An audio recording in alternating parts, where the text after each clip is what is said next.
दोस्तों, मुझे कहानियाँ सुनाना पसंद है, इसलिए मैंने ये चैनल बनाया है। प्लीज़ इसको सब्सक्राइब करें। गोपीनगर गांव बहुत अमीर है। यहाँ के लोग सिर्फ अपने काम से मतलब रखते हैं। ऐसे ही लोगों को मतलबी कहा जाता है। सब लोग हंसी खुशी से रहते थे। एक दिन भिखारन बुढ़िया भीख मांगते हुए गोपीनगर गांव पहुंच जाती है। वह मोहन के दरवाजे पर आती है और भीख मांगती है। बुढ़िया कहती है, बेटा कुछ खाना दे दो, भूख लगी है। भगवान आपको और धन देंगे। मोहन बोला, सुबह सुबह भीख कौन मांगता है काम पर जाने के समय?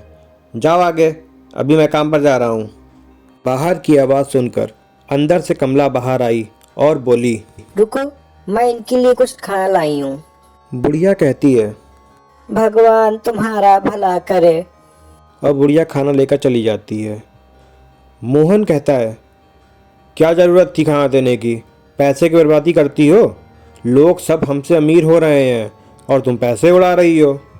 तब कमला बोली, तुम भी ना बिना मतलब के बात करते हो।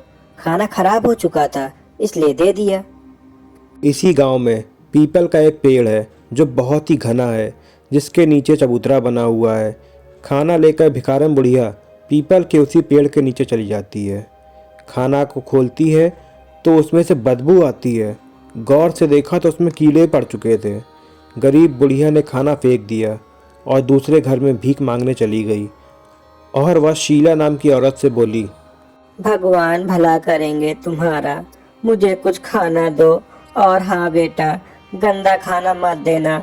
मैं पहले से ही बीमार हूँ और बीमार हो जाऊंगी।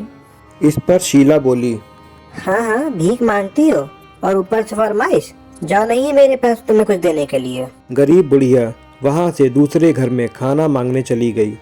एक आदमी ने थोड़ा सा खाना दिया तो बुढ़िया बोली, बेटा थोड़ा सा खाना और दे दो, इसमें तो पेट भी नहीं भरेगा मेरा। तो वो लड़का बोला, देखो हम इससे ज़्यादा नहीं दे सकते। महंगाई का ज़माना है, पेट्रोल कितना महंगा हो गया पता है? गरीब बुढ़िया को गांव के लोगों से इतनी कम भीख मिलती है कि उससे उसका पेट नहीं भरता। कुछ दिन में वह और ज़्यादा कमज़ोर हो गई। बहुत अधिक गर्मी होने के कारण एक दिन बुढ़िया को बहुत ज़ोरों से प्यास लगती है।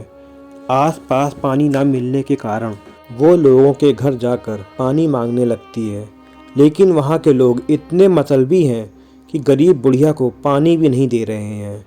तब बुढ़िया बोली, पानी दे दो कोई, मुझे बहुत जोरों की प्यास लगी है।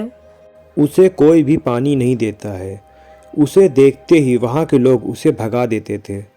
लोगों के घर जाकर वह बहुत थक चुकी थी, लेकिन उसे एक बूंद पानी पीने के लिए नसीब नहीं हुआ। चलते चलते वह उस पीपल के पेड़ के नीचे जाकर बैठ जाती है। कुछ देर बाद बीमारी और पानी ना मिलने के कारण बुढ़िया की वहीं पर मौत हो जाती है। बुढ़िया की मृत्यु हो जाने के बाद वहाँ अजीब अजीब सी घटनाएं होने लगती हैं। जब रात को सब लोग सो रहे होते हैं तो आधी रात को एक औरत के रोने की आवाज़ सुनाई देती है। ये आवाज़ इतनी तेज होती है कि पूरे गांव को सुनाई देती है। रोने की आवाज़ के साथ साथ चीखने चिल्लाने की आवाज़ भी आने लगती है, जिससे लोग और भी ज़्यादा डरने लगते हैं। इन सब बातों से परेशान होकर गांव के लोगों ने एक मीटिंग बुलाई। सब लोग उसी पीपल के पेड़ के नीचे इकट्ठे होते हैं। उसमें से एक आदमी बोलता है, गांव वालों, ये क्या हो रहा है? गांव में रोज़ रात को एक औरत की रोने की चिल्लाने की आवाज़ सुनाई देती है। तभी एक औरत बोलती है, इसका क्या उपाय है? मेरे बच्चे बहुत डर रहे हैं। तब एक आदमी कहता है, सभी लोग रात को अपने अपने घरों में हनुमान चालीसा बजाओ। इसके बाद आवाज़ आनी बंद हो गई। लेकिन एक दिन मोहन उस पीपल के पेड़ के नीचे से जा रहा था कि उसकी कार खराब हो गई। पीपल के पेड़ के नीचे से जो गुजरता था उसकी तबीयत खराब हो जाती थी और उसे तेज़ बुखार हो जाता था। गांव में कभी हंसने की आवाज़, तो कभी रोने की आवाज़, तो कभी किसी की बात करने की आवाज़ आ रही थी। ये सारी बातें लोगों के डर को अंदर से और ज़्यादा बढ़ाती जा रही थी। एक दिन अचानक गांव में पीपल के पेड़ के पास में रहने वाला एक व्यक्ति कुछ दिनों से लापता हो जाता है। सुबह उस व्यक्ति का मृत शरीर पीपल के पेड़ के नीचे पड़ा हुआ मिलता है। इस बात ने गांव वालों को और भी ज़्यादा डरा दिया था। तब कमला बोली, कोई भी शाम होने के बाद घर के बाहर नहीं निकलेगा। गांव के सब लोग अपने घर के दरवाजे को बंद रखेंगे ताकि कोई गायब ना हो जाए। तब मोहन कहता है, और उस पीपल के नीचे तो भूल कर भी ना जाना, भूत रहता है, उस पर कुछ भी हो सकता है। पूरे गांव के लोग बहुत डरे हुए हैं। कोई भी घर के बाहर नहीं निकलता है। पूरे गांव में मानो मातम पसरा हुआ है।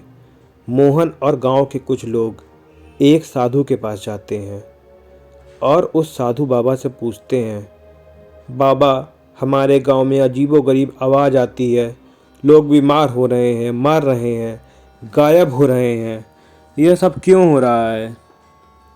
तब वो बाबा कहते हैं, ये सब जो भी हो रहा है उसमें तुम सब गांव वालों की ही गलती है। तुमने एक बीमार और गरीब बुढ़िया को अपने लालच और निर्दयता के चलते मार डाला। तुम लोग उसे 2-4 रोटी भी नहीं दे सके, जिसके कारण उस गरीब बुढ़िया की जान चली गई और वो अब अपना बदला ले रही है।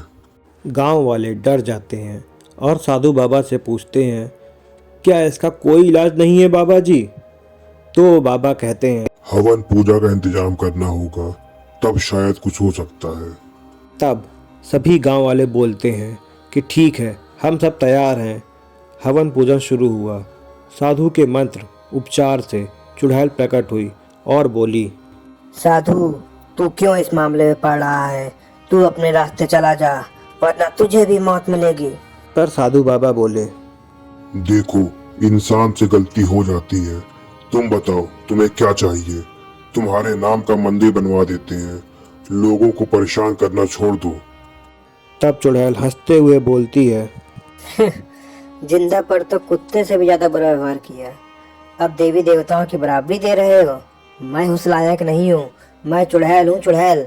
फिर बाबा बोले, कुछ तो उपाय होगा जिससे कि तुम गांव वालों को छोड़ दो। चुड़ैल कहती है, एक उपाय है, इन सब पापियों को गांव छोड़ना पड़ेगा, वरना सब मारे जाएंगे। और साधु, तुम भी चले जाओ, क्योंकि गुनहगारों के साथ बेगुनाह भी मारे जाते हैं। इस गांव को मेरा श्राप है कि जो भी इस गांव में रहेगा वो मरेगा जैसे मैं मरी थी। ये बोलकर चुड़ैल गायब हो जाती है और साधु गांव वालों से बोलता है, इसका तो कोई इलाज नहीं है। जब तक वह अपना बदला नहीं ले लेती, वह शांत नहीं होगी। इसलिए तुम लोगों को यह गांव छोड़ना ही पड़ेगा। और ये कहकर साधु बाबा चले गए।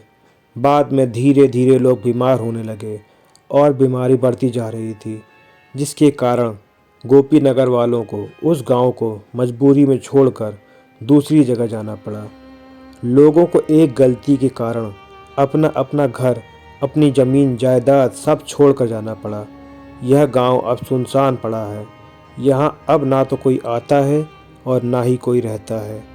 इसलिए हमें कभी भी घमंड और निर्दयता से कभी भी किसी का अनादर नहीं करना चाहिए। कहीं आपने भी तो किसी का अनादर नहीं किया?